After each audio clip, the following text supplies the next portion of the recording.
मंडळी नमस्कार. उन्हाळी भुईमूग व्यवस्थापन. भुईमूग या पिकाचं महत्त्व जर सांगायचं झालं तर तेलवर्गीय पिकांमध्ये अत्यंत महत्त्वाचं पीक आहे.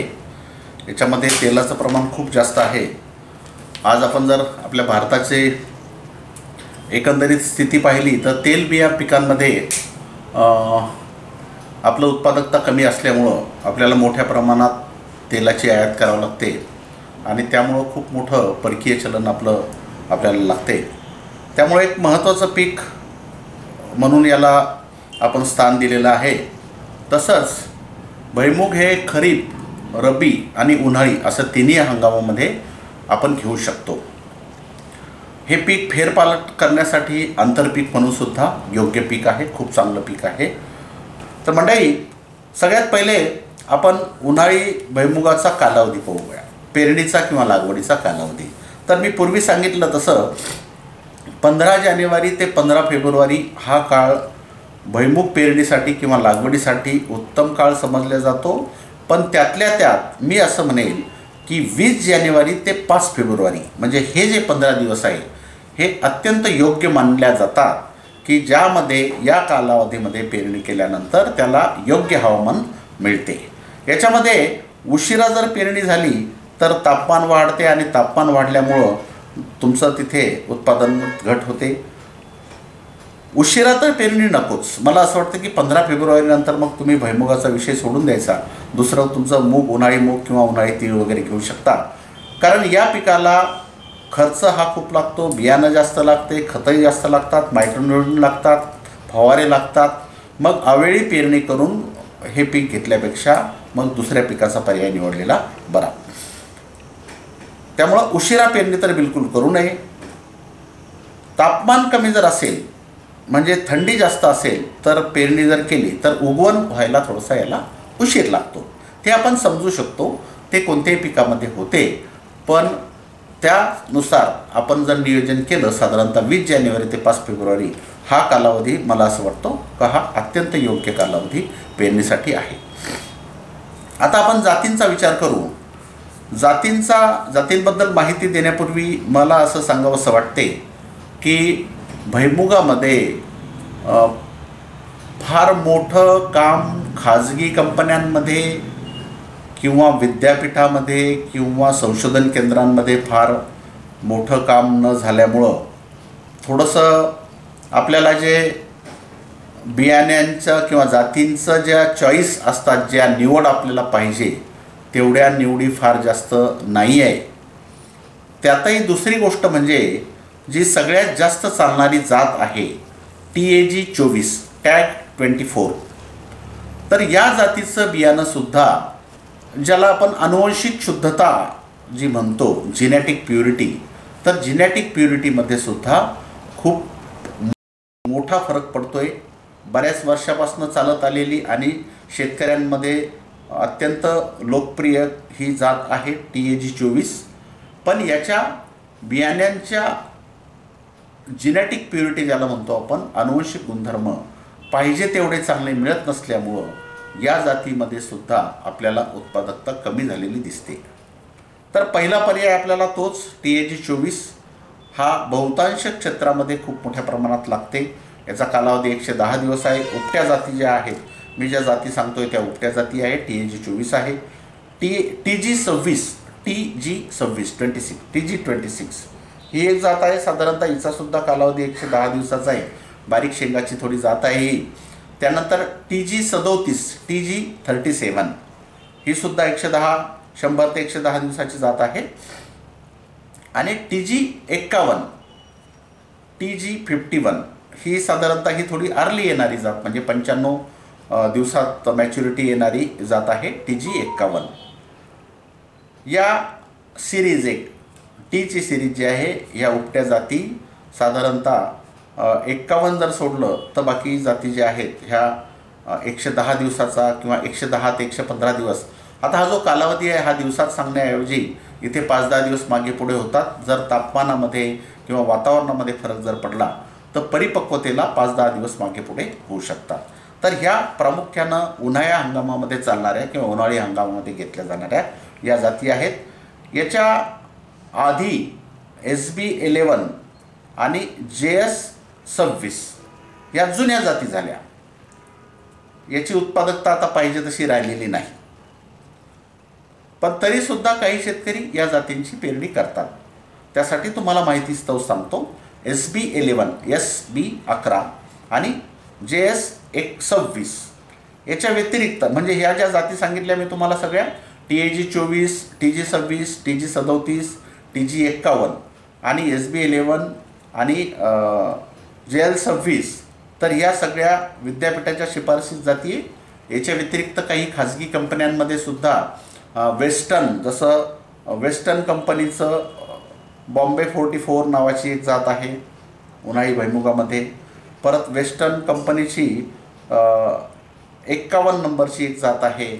त्यानंतर दप्तरी कंपनी आपली महाराष्ट्रातली दप्तरी 54 ही सुद्धा एक उन्हाळी जात लोकप्रिय आहे। तर यापैकी कुठली जात तुम्हाला निवडायची ती आपण जात निवडू शकतो। जातीची निवड झाल्यानंतर अत्यंत महत्त्वाचं आहे बीज प्रक्रिया। भुईमुगाला जमिनीतील आणि बियाण्यांद्वारे प्रसार पावणारे जे बुरशीचे रोग आहे त्याला रोखणं अत्यंत महत्त्वाचं आहे। आपल्याला आता बीज प्रक्रियेचं महत्त्व समजलंच असेल। कुठल्याही पिकामध्ये बीज प्रक्रिया म्हणजे भविष्यात येणारं संकट टळावं, कमी पैशात कमी खर्चात त्याचं नियोजन व्हावं, नुकसान होऊ नये याच्यासाठी बीज प्रक्रिया अत्यंत महत्त्वाची आहे। तर तुम्हाला बुरशीजन्य रोगांच्या नियंत्रणासाठी जैविक बुरशीनाशक ट्रायकोडर्मा व्हिरिडी याची बीज प्रक्रिया आपण अवश्य करा। साधारणतः लिक्विड फॉर्ममधलं जर घेतलं तर 4 ते 5 मिली किंवा पावडर फॉर्ममधलं घेतलं तर 4 ते 5 ग्रॅम ट्रायकोडर्मा प्रति किलो बियाण्याला आपल्याला तिथं लावायचं आहे। ट्रायकोडर्मा हे फ्रेश असावं, चांगल्या गुणवत्तेचं असावं, या गोष्टीची आपण काळजी घ्यावी। ट्रायकोडर्मा अत्यंत महत्त्वाचं बीज प्रक्रिया आहे। जमिनीतल्या काही आणि बियाण्याद्वारे पसरणाऱ्या ज्या रोगांचं आहे त्याचं नियंत्रण ते चांगलं करते। जर आपल्याला जैविक बुरशीनाशकाची बीज प्रक्रिया करायची नसेल तर मग तुम्ही तिथे रासायनिक बुरशीनाशक आणि त्यामध्येही कार्बोक्झिन प्लस थायरम व्यापारी नाव याचं विटावॅक्स हे आहे। साधारणतः 3 ते 4 ग्रॅम विटावॅक्स प्रति किलो बियाण्याला हे आपण लावू शकता। जर रासायनिक बुरशीनाशक लावायचं असेल तर मग ते आधी लावा, त्यानंतर रासायनिक कीटकनाशक आणि रासायनिक कीटकनाशकामध्ये आपलं रिहांश जे आहे ते उत्कृष्ट बीज प्रक्रियेसाठी काम करणारं कीटकनाशक आहे। 3 मिली प्रति किलो रिहांश। आणि शेवटी जर तुम्हाला लावायचं असेल तर फॉस्फरस सोल्युबलायझिंग बॅक्टेरिया, रायझोबियम याची बीज प्रक्रिया करू शकता। आणि ट्रायकोडर्मा जर लावायचं असेल तर मग आपण आधी समजा तुम्हाला तिन्ही लावायचे तर रासायनिक बुरशीनाशक आधी लावा, नंतर रिहांश, रासायनिक कीटकनाशक आणि शेवटी ट्रायकोडर्मा। किंवा रासायनिक बुरशीनाशक वापरायचं नसेल तर आधी रिहांश लावा 3 मिली आणि नंतर मग तुम्ही त्याच्यावरती शेवटी ट्रायकोडर्मा लावा, ते बियाणं सुकवा आणि पेरणीसाठी वापरा। मात्र बीज प्रक्रिया ही आपल्याला आवश्यक करायची आहे। त्यानंतर जमिनीची निवड। उन्हाळी भुईमुगासाठी ही साधारणतः आपल्याला मध्यम जमीन ही फायद्याची आहे। फार हलकी आणि फार भारी जमीन टाळलेली बरी, किंवा मध्यम जमीन किंवा भारी जमीन जरी असेल तर रेताळ मिश्रित जमीन, ज्याला भुसभुशीत जमीन ज्याला आपण म्हणतो, अशी जमीन। कडक जमीन, जास्त कडक जमीन नको। भुसभुशीत, मोकळी, मध्यम जमीन, सेंद्रिय पदार्थ भरपूर असलेली, ऑर्गॅनिक कार्बन चांगली असलेली, ज्याला आपण सुपीक जमीन म्हणू, अशी जमीन आपल्याला तिथं निवडायची आहे। कोणत्या प्रकारची जमीन नको? चुनखडी जमीन नको, त्यात झिंक फेरस आधीच कमी असतं आणि याला अजून जास्त कमी होईल। त्यानंतर चिभाड किंवा पानबसन जमीन नको। त्यानंतर जास्त कडक जमिनी ज्या असतात त्यासुद्धा नको। तर मध्यम, भुसभुशीत आणि सुपीक जमीन ही भुईमुगाच्या लागवडीसाठी योग्य आपण ठरवू शकतो। पूर्व मशागत जमीन निवडली, पूर्व मशागत काय करणार? तर साधारणतः जमिनीची चांगली मशागत करणं इथं भुईमुगासाठी अपेक्षित आहे। नांगरून त्याला नांगरून घ्या, वखरून घ्या, जेवढं बारीक करता येईल, जेवढी भुसभुशीत करता येईल तेवढी जमीन भुसभुशीत करून घ्या. शक्यतोवर लागवड जी आहे ही BPF उंच वरंबा सरी पद्धत किंवा रेज बेड ज्याला म्हणतो आपण, BPF किंवा रेज बेड या पद्धतीनं करू शकता. काही शेतकरी सपाट वाफ्यात सुद्धा करतात, त्यासुद्धा हरकत नाही. पेरणीचं अंतर जे आहे किंवा 2 झाडातील आणि 2 ओळीतलं अंतर जर आपण पाहिलं तर 2 ओळीतलं अंतर हे साधारणतः विद्यापीठाची किंवा संशोधन केंद्रांची शिफारस आहे की 30 सेंटीमीटर 2 ओळीत अंतर ठेवावं आणि 2 झाडांमध्ये 10 सेंटीमीटर अंतर ठेवावं. पण एक आदर्श शेतकरी आहेत जे भुईमुगाचं, उन्हाळी भुईमुगाचं मागच्या 20-22 वर्षापासून खूप चांगलं उत्पादन घेतात. घुगे, मनोहरराव घुगे म्हणून, यांचा भुईमुगावर खूप चांगला अभ्यास आहे आणि त्यांच्या म्हणण्यानुसार 2 ओळीतलं अंतर, कारण ह्या ज्या जाती आपण लावतोय ह्या उपट्या जाती आहेत, याच्या मुळाशी शेंगा लागतात, शेंगा जास्त पसरत नाही आणि त्यामुळं त्यांच्या अभ्यासानुसार त्यांचं सांगणं किंवा त्यांची शिफारस अशी आहे की 2 ओळीतलं अंतर हे साधारणतः 25 सेंटीमीटर, आपण 22.5 किंवा 25 सेंटीमीटर ठेवायला हरकत नाही. कारण झाडाची संख्या जेवढी वाढेल तेवढं तिथं उत्पादन आपलं वाढेल असं त्यांचं म्हणणं आहे, अशी त्यांची शिफारस आहे. विद्यापीठाची शिफारस 30 सेंटीमीटर आणि 2 झाडातलं अंतर 10 सेंटीमीटर आहे. तर या पद्धतीनं आपण लागवड करू शकता किंवा पेरणी करू शकता. ट्रॅक्टरनं पेरणी करू शकता, तिफननं पेरणी करू शकता. जसं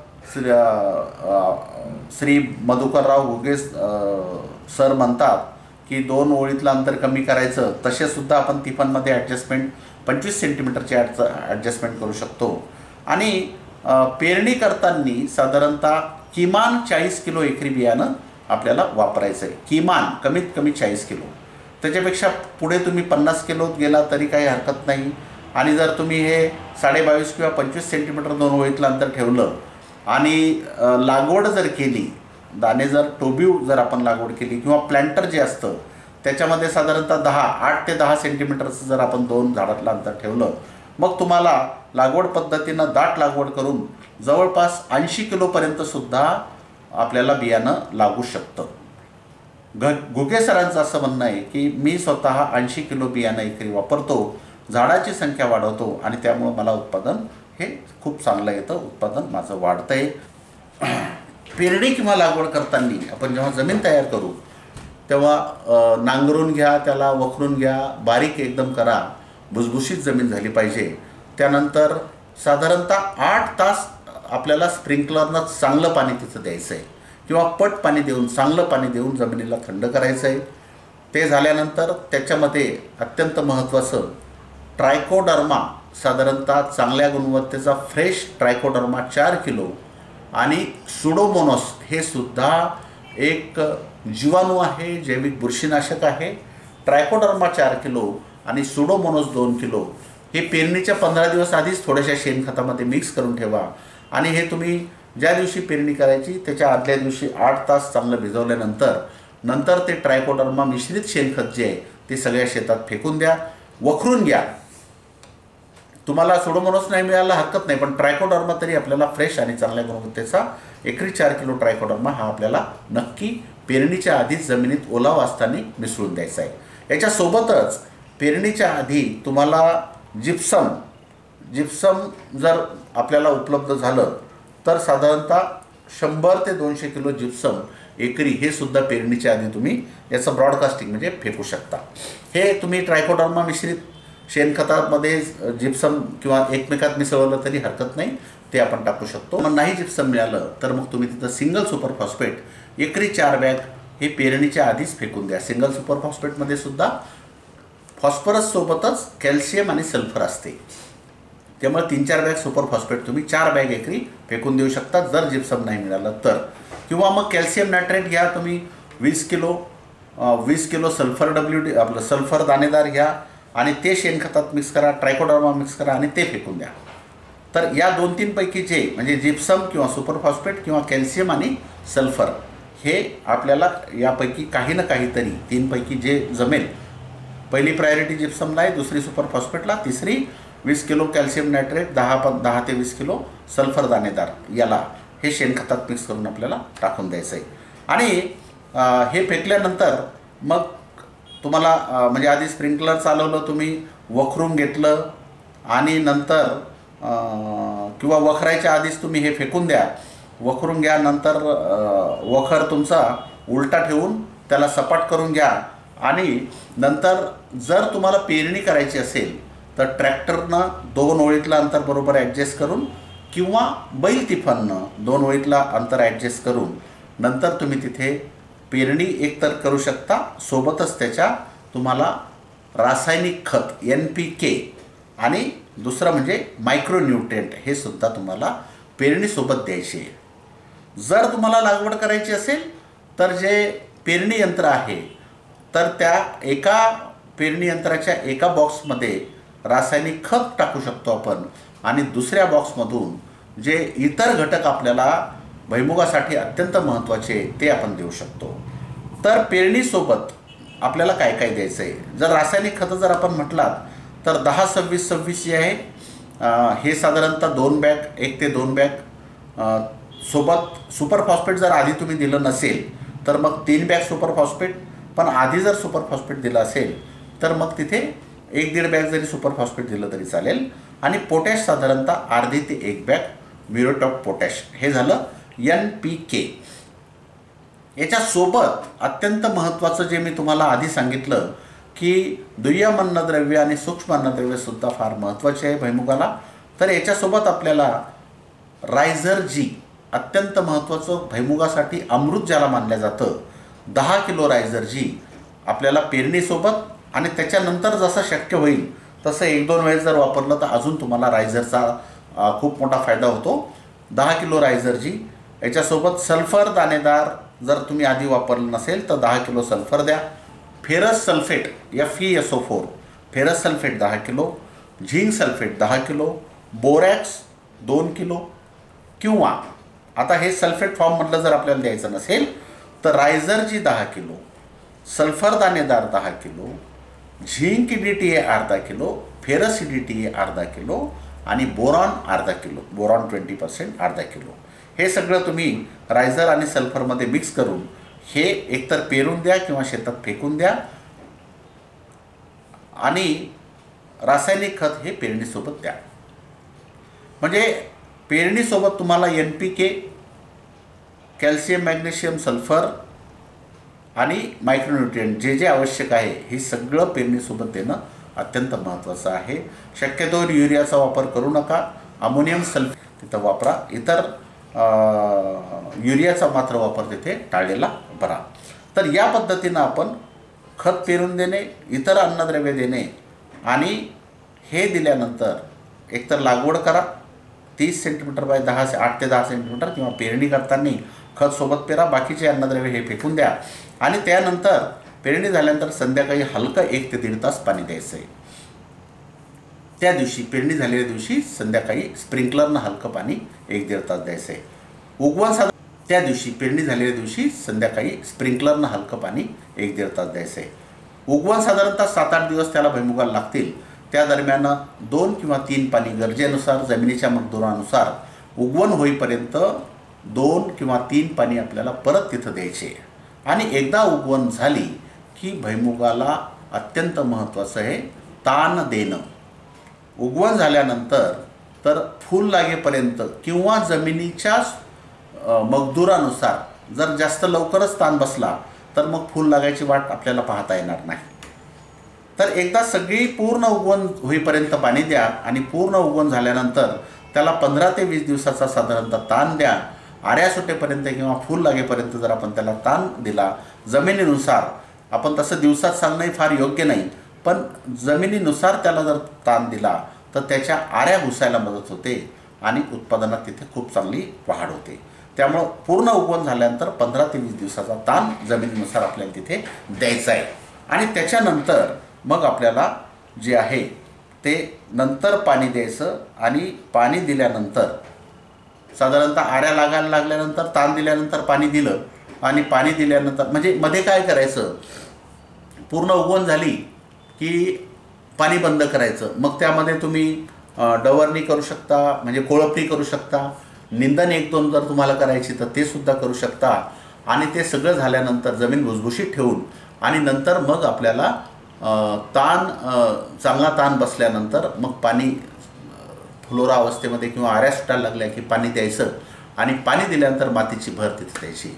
मातीची भर देण्यासाठी आपण ज्या तिफणीनं पेरलं आहे तर तीच तिफण ही मध्ये 2 तासाच्या मध्ये जर आपण त्याला कापड बिपड बांधून अशा तिथून जर चालवली, रेघाट्या मारल्या तर त्याची उत्तम भर, कारण 30 सेंटीमीटरचं अंतर आहे आपलं, एवढंच अंतर राहणार आहे. याच्यामध्ये जर तिफण चालली तर बरोबर त्या आऱ्याला खूप चांगली भर तिथं बसू शकते. आणि ही भर देताना परत तिथं जिप्समचा वापर किंवा नाही जिप्सम मिळालं तर सुपर फॉस्फेट 2-3 बॅग तिथं आपण त्या तिफणीलाच पेरून देऊ शकतो. तर या पद्धतीनं आपल्याला तिथं व्यवस्थापन करायचं आहे.